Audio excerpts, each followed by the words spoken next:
This is our spherical gear as ABENICS. At first, power source. This unit is mechanism to move the monopole gear and so on with 4 motors. Second, monopole gear. This is monopole gear to control the spherical gear movement. There are 2 monopole gears in our ABENICS makes twisting in spherical gear.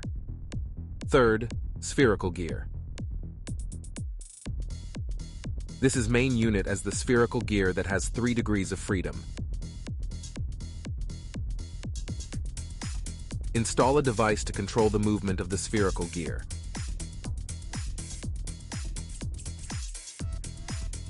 Final assemble each unit.